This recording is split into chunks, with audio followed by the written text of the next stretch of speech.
5, 4, 3, 2, 1.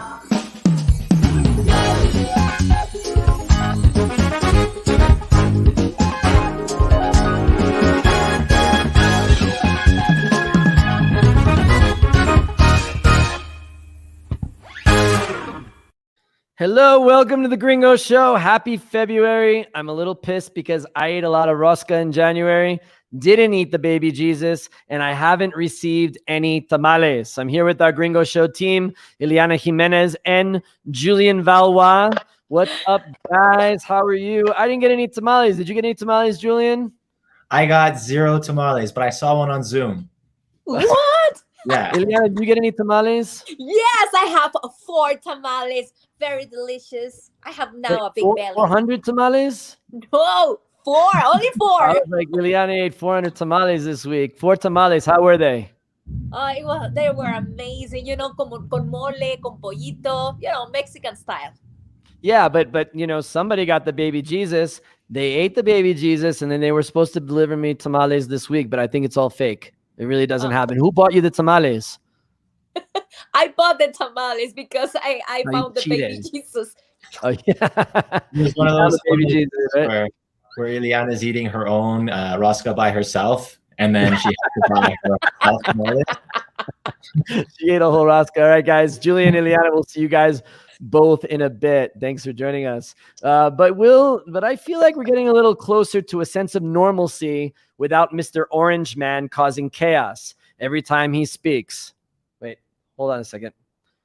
Dan, you're a loser. Your show is a waste of space and no one really watches it anyway.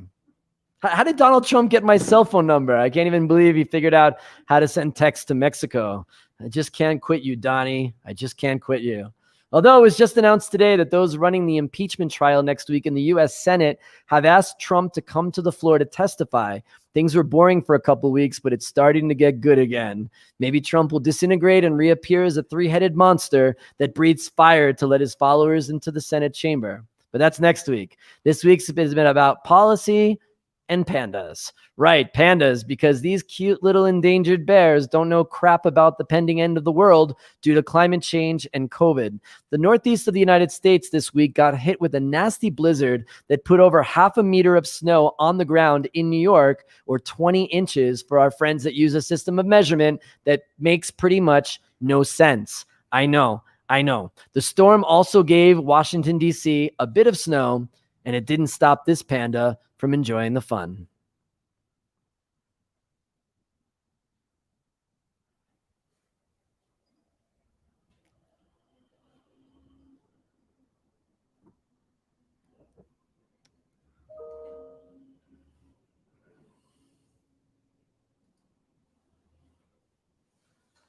Panda bears are cute, but don't try to cuddle with them because they may eat you.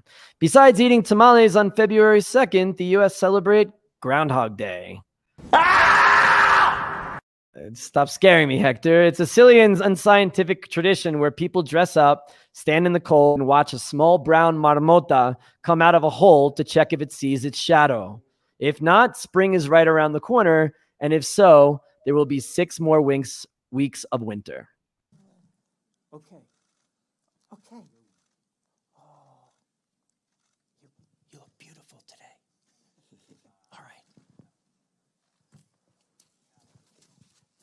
We think we have a prediction. Yes, we have a prediction, and there's going to be 6 more weeks of winter. I mean, imagine you're the groundhog. You must think everybody's an idiot. And guess what, groundhog? You're right. Guys with too much time on their hands, and I bet at least 4 have subscriptions to Pornhub Premium. And yes, it's something only an American would do to see an opportunity and commercialize it. Said a Chilango, why didn't you just kill it and make tacos? You guys haven't had the marmota tacos? They're delicious. Tacos de marmota and Insurgentes, really, really delicious. I can't believe you haven't seen that. By the way, if you didn't notice in the measurement, the groundhog did see the shadow, and this year means many, many more COVID infections. In another developing story, the military leaders of Myanmar staged a successful coup last week, deposing the democratically elected government of that country and exerting total control for at least 1 year, citing election fraud. Election fraud? I wonder where they heard that one, Donnie. While this coup was happening, a woman was doing a workout video and I guess didn't know that the country was being overrun.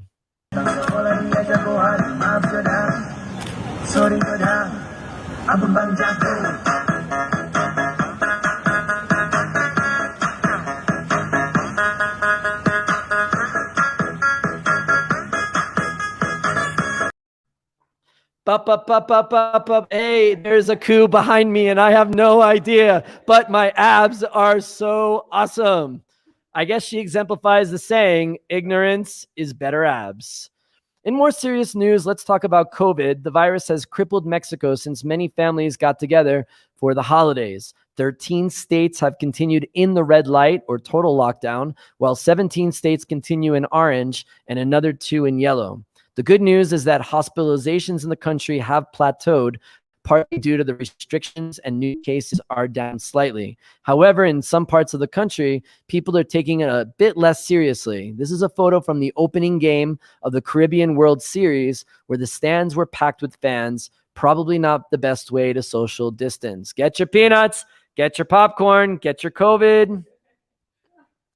Also, the race to vaccinate the entire world population of 7 billion has begun, with the United States leading the pack with having administered more than 28 million shots. While here in Mexico, things haven't been as quick, with almost 700,000 vaccinations administered. Because most people need 2 doses, that is about 0.3% of the population, and it will take until around April 2028 at this pace for the pandemic to end in Mexico. I'm sure things will speed up, and I'm hoping to be vaccinated before I get to eat my annual chiles en nogada. That's September. Don't mess with my chiles en nogada, and I want to be vaccinated for it. Also, Mexican President Andrés Manuel López Obrador is entering his 2nd week of confinement and treatment for COVID. He was absent from public view last week, which led to speculation about his health, which provoked him to make this video from the National Palace to prove that he wasn't dead. Ahora me presento con ustedes para que no haya rumores, malos entendidos. Estoy bien. Well, I'm glad you're doing well, Mr. President. This week, Secretary of the Government, Olga Sanchez Cordero, who technically serves as Vice President of Mexico, announced during the president's daily press conference that he would return to his duties next Monday. By the way, they're saying Sanchez Cordero and this cute little lamb, any similarities? I mean, both have hair as white as snow, like Mary and her lamb. Or you can make that judgment, but how cute. Or maybe she's a distant relative of U.S. Congressman Connor Lamb. To look alike, no? All right. Also last Friday, Canadian Prime Minister and former heartthrob Justin Trudeau announced the suspension of flights between Canada and Mexico from February 7th through April 30th, striking a huge blow to Mexico's tourism industry with a reported hit of $750 million with lost business. No more Canadians screaming for sunscreen. For more on this, let's have Gringo show correspondent Julian Vala come back to us. Welcome more about this. Julian, we're at the show, but I just want to an incredible welcome back to the show. Julian was on the show a lot at the beginning of the show, but it's so great to see you back. How are you? And tell me, why is Justin Trudeau not a heartthrob anymore in worldview? I'm doing great. It's great to be back on the show, Dan. Thanks for having me. Hello, everybody. Yes, maybe you've heard or read that the Trudeau stock has hit a bit of a downturn over the past few years in terms of his looks. He's known around Canada as Old Graybeard Wizard. He's getting a lot of gray, and he's no longer gracing the covers of Teen Beat magazine anymore. Yeah, I feel like at 45, all of a sudden things start to shift for you, right? Yeah. Like I'm going to be 42. Magazines, yeah. Exactly. So, Julian, let's talk about this travel ban. It was pretty serious because it was announced. Surprisingly, why do you think the Canadian government made this announcement, and what was their concern in doing so, denying Canadians basically a place to escape the harsh Canadian winter? That's it. This winter has been tough on Canadians, especially with the lockdowns and all the restrictions. And for those of you who haven't or are not too familiar with Canada, it's basically like a freezer put into another freezer floating on an iceberg. It's a very, very cold winter, and it lasts long. It's dark, it's windy, and And so, yeah, Canadians sometimes need a break, and we often come down to Mexico or to other Caribbean destinations. And so people were trying to get out. And to be fair, the government did warn a few times the past few weeks, like, don't go traveling now. We might close all the flights. And it caught some people by surprise. But I think it was the right move overall to, this is not the right time for all kinds of traveling, but I think it was the right move. Absolutely. When you're saying about cold weather, it must be that Canadians are staying inside doors. And they're saying is that a lot of times when people are indoors, that's when the virus spreads. How is the conditions in Canada right now? So, I mean, most indoor spaces are completely closed, as in for public gatherings. I noticed too that there are people complaining a lot about ordering essential goods, or if they order something online or they go in a store to buy something, things are described as essential and non-essential. So people are having a lot of kind of frustration just buying things that they need, like envelopes and some other things that might not be super essential, but are still important for people's lives to continue functioning. And yeah, I think it was kind of like a strict kind of vibe. I actually went to Canada over this past January and had to rush back. I did a 14-day quarantine, and the police checked on me twice to make sure I was doing it, or they would have given me a hefty fine. Yeah, they also made a few calls too to check out, make sure I was there. That's funny. Is the Mexican police were checking on me, but they just wanted some beer. Right. Yeah, I offered some beer to the Canadian cops, and it didn't go so well. Absolutely. But, all right. Show correspondent, proud Canadian, Julian Valva. Thanks so much for joining us. Really appreciate having you here. All right. The U.S. Congress has been in negotiation these past 2 weeks to approve a new coronavirus bill to help the economy and Americans in need. Democrats preferring a larger aid package of more than $1.9 trillion. That's right, trillion. In Spanish is billones, and billions in Spanish is mil millones, or 1,000 millions. Confusing? Yes. It's just like the puzzling things Americans deal with, that limon is a lime, but a lima is not a lemon. It's a type of lime. And limon amarillo is a lemon.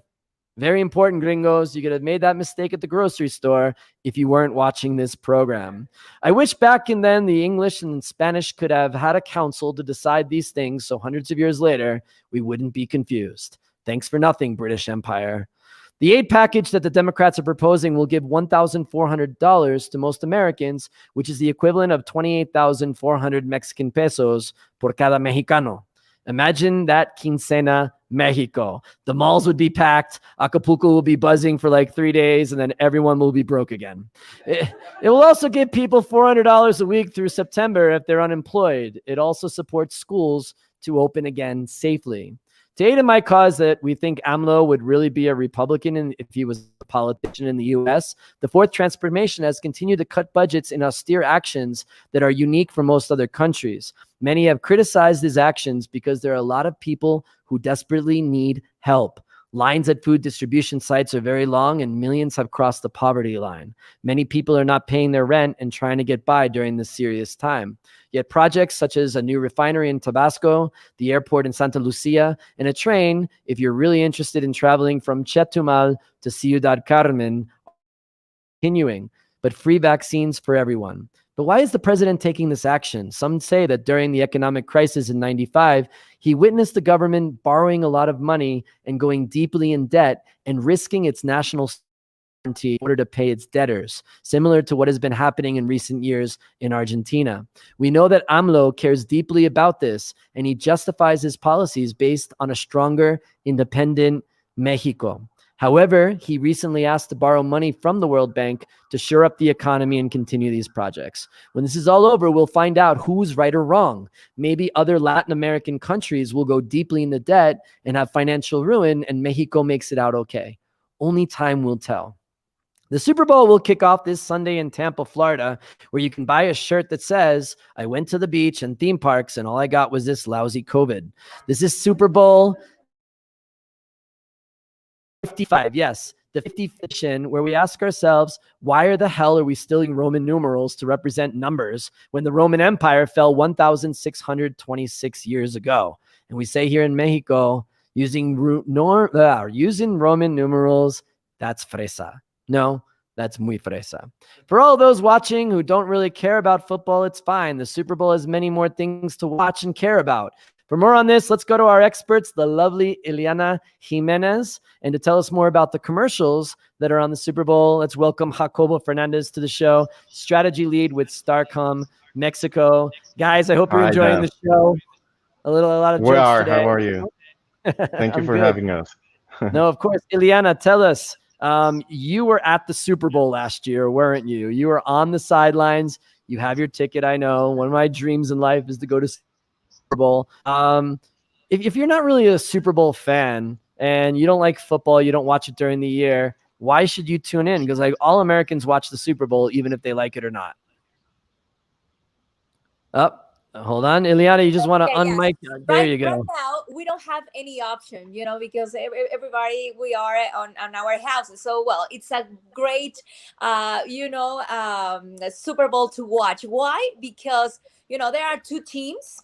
So if sometimes you say, okay, I go with the Reds. Well, guess what? This time, both teams has a similar, uniform. So this time in this Super Bowl, you really need to know who is going to play. Kansas City Chiefs won last year championship, and they're going to play against Tampa Bay Buccaneers. Okay. So the reason you have to pay attention, it's on their helmets. So if you want to go with the Chiefs, make sure that this helmet has arrowhead featuring KC.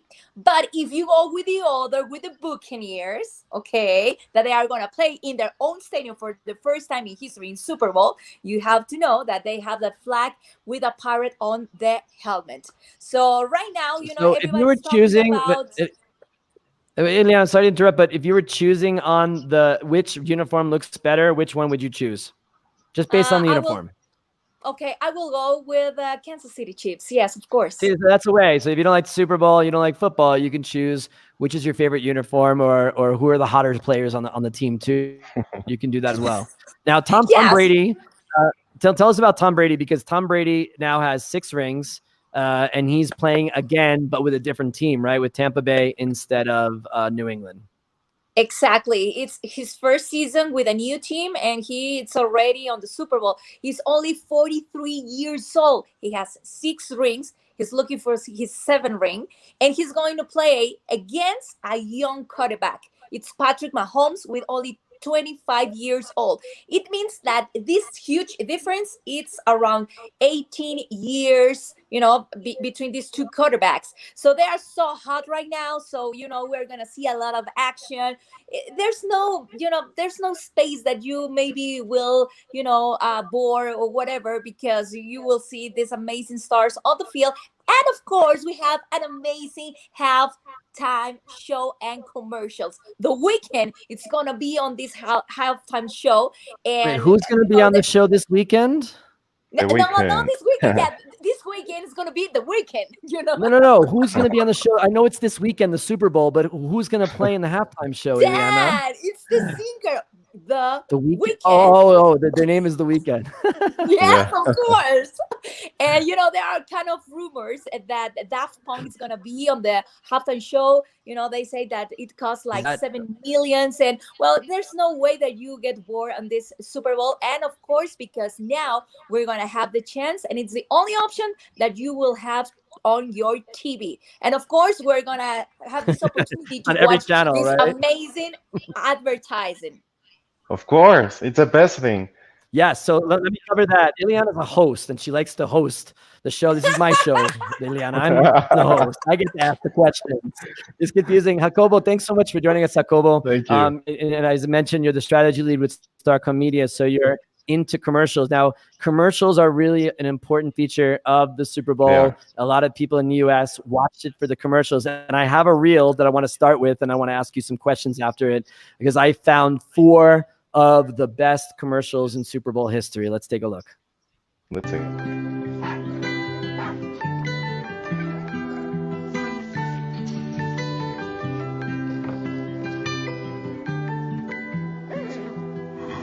Well, you only need the light when it's burning low. But we've been fighting them with their own confusion.